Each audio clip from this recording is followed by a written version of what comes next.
Hello दोस्तों, गीता की बातों को मानने से जीवन बदल जाता है।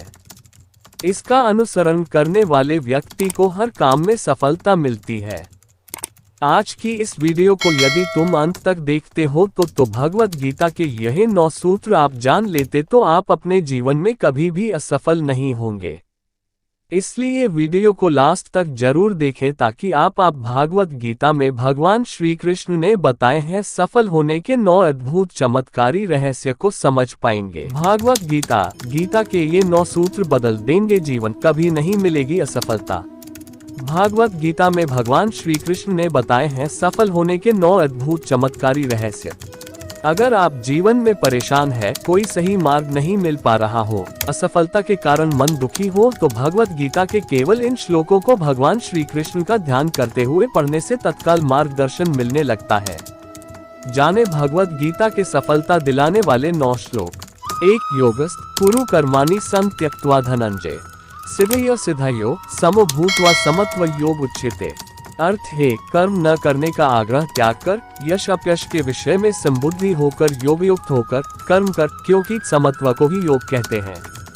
अर्थात यह श्लोक कहता है कि आप कर्म करते रहो परंतु उसके फल में मोह न करो। फलाश्रित भावना से निवृत्त होकर सफलता और असफलता को समान दृष्टि से देखो। इससे समता को योग कहा जाता है। इस कहानी की मदद से समझते हैं। एक बार की बात है, एक गांव में धनंजय नामक एक युवक रहता था। वह काफी मेहनती और समझदार था। धनंजय को हमेशा सफलता की तलाश रहती थी। एक दिन उसने अपने गुरु से योग के बारे में सीखा। गुरु ने उसे बताया कि कर्म करो परंतु उसके फल में अटूट आसक्ति न करो। उन्होंने कहा कि सफलता और असफलता को समान भाव से देखो। धनंजय ने गुरु के शब्दों पर विश्वास किया। वह फिर अपने काम में जुट गया परंतु फल की चिंता नहीं की। वह समय समय पर कर्म करता रहा, परिश्रम किया। उसने देखा कि जब उसने कर्म को आसक्ति के बिना किया तो उसकी सोच में शांति थी। फिर चाहे सफलता आई या असफलता, धनंजय वह समान भाव से स्वीकार कर लिया। इससे वह अब खुश और शांति से जीने लगा। इसी तरह समता को योग कहा जाता है। 2 नास्ति बुद्धिर्युक्तस्य न चायुक्तस्य भावना न चाभावयत् शांतिर्शान्तस्य कुत सुखम। अर्थ, योग रहित पुरुष में निश्चय करने की बुद्धि नहीं होती और उसके मन में भावना भी नहीं होती। ऐसे भावना रहित पुरुष को शांति नहीं मिलती और जिसे शांति नहीं, उसे सुख कहाँ से मिलेगा। इस श्लोक में कहा गया है कि बिना समझे वाले के लिए बुद्धि नहीं होती और बिना समझे की भावना भी नहीं होती। बिना शांति की भावना के, जिसे किसी चीज की चाह या अभाव से भरा हो, उसे शांति नहीं मिलती। इसी तरह बिना शांति के सुख भी नहीं होता। इसे कहानी की मदद से समझते हैं। एक छोटे से गांव में एक बुद्धिमान शिक्षक रहता था। वह गांव के बच्चों को सिखाता था। एक दिन उसने बच्चों से पूछा, सुख क्या है? बच्चे अलग अलग उत्तर देने लगे। कुछ बोले खिलौना होना, तो कुछ ने कहा मिठाई खाना। तब शिक्षक ने एक गिलास पानी भरकर पूछा, क्या इसमें और ज्यादा पानी डालने पर गिलास की स्थिति बदल जाती है? बच्चे बोले, नहीं, स्थिति तो वैसी ही रहेगी। शिक्षक ने कहा, ठीक है, इसी तरह हमारी भावनाएं भी होती हैं। कई बार हम चाहते हैं कि हमारी भावनाएं या इच्छाएं पूरी हो, पर जब वे पूरी नहीं होती तो हम असंतुष्ट हो जाते हैं। यही असंतोष हमें सुख नहीं देता। उसने बताया, सुख मिलता है जब हम अपनी भावनाओं पर आधारित नहीं रहते और शांति से हर पल का आनंद लेते हैं। सुख तब मिलता है जब हम अपनी इच्छाओं से मुक्त होकर सामंजस्य और शांतिपूर्ण रहते हैं। 3 विहाय कामान यह कर्वान पुमांश्चरति निष्प्रिय निर्मो निर्हंकार स शांतिम अधिगच्छति। अर्थ, जो मनुष्य सभी इच्छाओं व कामनाओं को त्याग कर ममता रहित और अहंकार रहित होकर अपने कर्तव्यों का पालन करता है, उसे ही शांति प्राप्त होती है। इसे कहानी की मदद से समझते हैं। एक गांव में एक युवक राम रहता था। उसकी दिलचस्पी थी कि वह दुनिया के सारे काम करे और अनुभव प्राप्त करे। वह बहुत ही उत्साही था। राम ने अपनी यात्रा पर निकलने से पहले सोचा, मैं अपनी इच्छाओं को छोड़कर निष्प्रिय और उदार बनूं। वह बिना किसी आकांक्षा या बचाव के अन्य लोगों की मदद करने और उनके साथ सहयोग करने लगा। उसने अपने अहंकार और स्वार्थ को छोड़कर दूसरों के साथ निस्वार्थ भाव से बराबरी और समरसता बनाए रखने की कोशिश की। जैसे जैसे वह निस्वार्थता और अहंकार से दूर हुआ, वो बहुत शांति और सुख महसूस करने लगा। उसका मानना था कि अहंकार और इच्छाओं से मुक्त होकर ही हम असली शांति प्राप्त कर सकते हैं। 4 न ही कश्चित् क्षणमपि जातु तिष्ठत्य कर्मकृत कार्यते ह्यश कर्म सर्व प्रकृति जैर्गुणाय। अर्थ, कोई भी मनुष्य क्षण भर भी कर्म किए बिना नहीं रह सकता। सभी प्राणी प्रकृति के अधीन है और प्रकृति अपने अनुसार हर प्राणी से कर्म करवाती है और उसके परिणाम भी देती है। इसे कहानी की मदद से समझते हैं। एक छोटे से गांव में एक लोहार रहता था। वह लोहे को पिघलाकर उसे सुंदर चीजों में बदलता था। एक दिन एक छात्र उसके पास आया और पूछा, आपको यह सब कैसे करते हैं? यह तो बहुत कठिन काम है। लोहार ने कहा, देखो, मैं इस काम को बहुत समझ के करता हूँ। मुझे समय समय पर अभ्यास करना पड़ता है। जब मैं इस काम में लगा होता हूँ तो मेरी सारी ध्यान और मेहनत इसी काम की ओर होती है। मेरी प्रकृति ही ऐसी हो गई है कि मैं इसे अच्छे से कर सकता हूँ। लोहार ने और भी बताया, हर काम को करने के लिए हमें ध्यान, मेहनत और समर्पण की आवश्यकता होती है। कोई भी काम अच्छे से तभी होता है जब हम उसे प्रकृति के अनुसार करते हैं। छात्र ने समझ लिया कि किसी भी काम को करने के लिए हमें उसमें समर्पण और सावधानी से कार्य करना चाहिए। यही होता है कार्य का वास्तविक अर्थ। 5 नियतम कुरु कर्म त्व कर्म ज्यायो ह्यकर्मण शरीर यात्रापि च ते न प्रसिद्ध्यत कर्मण। अर्थ, तू शास्त्रों में बताए गए अपने धर्म के अनुसार कर्म कर, क्योंकि कर्म न करने की अपेक्षा कर्म करना श्रेष्ठ है तथा कर्म न करने से तेरा शरीर निर्वाह भी नहीं सिद्ध होगा। इसे कहानी की मदद से समझते हैं। एक गांव में एक खेती करने वाला किसान रहता था। उसे हर दिन अपने खेतों में काम करना बहुत पसंद था। एक बार उसने एक नए किस्म का बीज खरीदा। वह बहुत उत्साहित था और सोचा, मैं इसे अच्छी तरह से बोऊंगा और देखता हूँ कैसा पौधा उगता है। लेकिन उसका दोस्त बोला, तू बहुत उत्साहित है, पर यह बीज को बोने का सही समय नहीं है। किसान ने फिर भी बीज बो दिया, पर वहां पर पौधा नहीं उगा।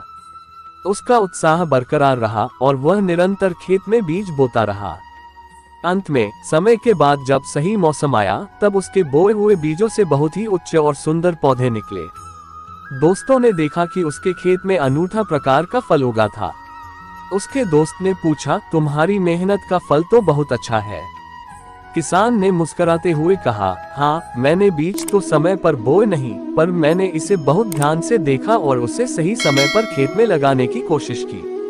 यह कहानी बताती है कि समय पर काम करने के साथ साथ सही तरीके से काम करना भी जरूरी होता है। समय पर काम न करने से कभी कभी हमारी मेहनत फलित नहीं हो पाती। 7 यद्यदाचरति श्रेष्ठस्तत्तदेवेतरोज्जन स यत्प्रमाण कुरुते लोकस्तदनुवर्ते। अर्थ, श्रेष्ठ पुरुष जैसा आचरण करते हैं, सामान्य पुरुष भी वैसा ही आचरण करने लगते हैं। श्रेष्ठ पुरुष जिस कर्म को करता है, उसी को आदर्श मानकर लोग उसका अनुसरण करते हैं। इसे एक कहानी की मदद से समझते हैं। एक बार की बात है, गांव में एक सच्चा और ईमानदार बालक राम रहता था। वह अपने पिताजी की सहायता करने के लिए हमेशा तैयार रहता था। राम का दोस्त श्याम भी गांव का ही था, पर वह नकली था और हर बार उसने गलत काम किए। एक दिन गांव में चोरी हो गई। लोगों ने प्रायः श्याम को ही चोर मान लिया, क्योंकि वह हर समय बुरे काम करता था। लोगों का मानना था कि वही चोरी करता होगा। जब राम को यह सब पता चला तो उसने सोचा कि उसका दोस्त नकली होता हो सकता है, पर श्रेष्ठता और सच्चाई का मार्ग उसने चुना। वहने सभी लोगों से सहायता की और चोरी को सुलझाने में मदद की। धीरे धीरे बात सामने आई कि श्याम ने चोरी नहीं की थी। बाद में पता चला कि चोरी का जिम्मेदार अन्य व्यक्ति था। इस कहानी से यह सीख मिलती है कि जो भी हम करते हैं, दूसरों को भी प्रेरित करता है। अगर हम अच्छे काम करते हैं तो दूसरे भी हमारे प्रेरणा का अनुसरण करते हैं। अच्छे कामों के माध्यम से हम दूसरों को भी सही राह दिखा सकते हैं। 8 ये यथा मां प्रपद्यन्ते तांस्तथैव भजाम्यहम् मम वर्तमानुवर्तन्ते मनुष्य पार्थ सर्वश। अर्थ, हे अर्जुन, जो मनुष्य मुझे जिस प्रकार भजता है, यानी जिस इच्छा से मेरा स्मरण करता है, उसी के अनुरूप मैं उसे फल प्रदान करता हूँ। सभी लोग सब प्रकार से मेरे ही मार्ग का अनुसरण करते हैं। इसे एक कहानी की मदद से समझते हैं। एक बार की बात है, एक गांव में एक बुजुर्ग गुरुजी रहते थे। उनके पास बहुत से शिष्य थे जो उनसे सीखने आते थे। गुरुजी ने हमेशा अपने शिष्यों को अच्छी बातें सिखाई। एक दिन गुरुजी ने एक शिष्य से पूछा, तुम्हें यह किस तरह की बातें अच्छी लगती हैं? शिष्य ने उत्तर दिया, जब कोई दूसरा मुझसे प्यार से बात करता है और समझाता है तब मुझे वह बातें अच्छी लगती हैं। गुरुजी ने फिर पूछा, तो तुम्हें वही बातें सीखनी चाहिए जो तुम दूसरों से सुनना चाहते हो। शिष्य ने समझाया, हाँ गुरुजी, अगर हम दूसरों को प्यार और समझ के साथ संबोधित करेंगे तो दूसरे भी हमसे वैसा ही व्यवहार करेंगे। गुरुजी ने समझाया, यही बात श्री कृष्ण ने भी अर्जुन को समझाई थी। जैसे हम दूसरों से व्यवहार करते हैं वैसे ही हमारा व्यवहार हमारे प्रति दूसरों का भी व्यवहार तय करता है। न कर्मण्येवाधिकारस्ते मा फलेषु कदाचन मा कर्मफल हेतु रभुर्मा ते संगोस्त्व कर्मणि। अर्थ, भगवान श्री कृष्ण अर्जुन से कहते हैं कि हे अर्जुन, कर्म करने में तेरा अधिकार है, उसके फलों के विषय में मत सोच। इसलिए तू कर्मों के फल का हेतु मत हो और कर्म न करने के विषय में भी तू आग्रह न कर। इसे एक कहानी की मदद से समझते हैं। एक समय की बात है, एक गांव में एक पाठशाला थी जहां गुरु शिक्षा देते थे। गुरु ने अपने छात्रों को कहा, तुम्हारा कर्तव्य है कि तुम पढ़ाई करो और मेहनत से प्रयास करो। एक दिन गुरुजी ने उनसे पूछा, तुम्हें पढ़ाई करने का उद्देश्य क्या है? कुछ छात्रों ने कहा, हम उच्च नंबर लाना चाहते हैं। गुरुजी ने मुस्कुराते हुए कहा, अच्छा, यह तुम्हारी प्रेरणा हो सकती है, पर क्या तुमने विचार किया है कि तुम्हारा कर्तव्य केवल पढ़ाई करना है या नंबर लाना है? फिर गुरुजी ने समझाया, तुम्हारा कार्य सिर्फ पढ़ाई करना है, नंबर आना या ना आना व्यक्तिगत चीज है। अपने कर्मों पर हक रखो परंतु परिणाम पर नहीं। इस कहानी से यह सीख मिलती है कि हमें केवल कर्म करने का हक है परंतु उसके परिणाम पर नहीं। हमारा कार्य हमारा धर्म होता है परंतु परिणाम हमारे नहीं होते। हेलो दोस्तों, आज आपको अपने जीवन में नई बात सीखने को मिले हैं, इसलिए हमारे चैनल को सब्सक्राइब नहीं किया है तो अभी सब्सक्राइब करना ना भूले। आपने हमारी इस वीडियो से जो कुछ भी नैतिक शिक्षा सीखी है तो उसे कमेंट बॉक्स में जरूर लिखें ताकि आपके जीवन में आपको नई बातें सिखा सकें। फिर मिलते हैं एक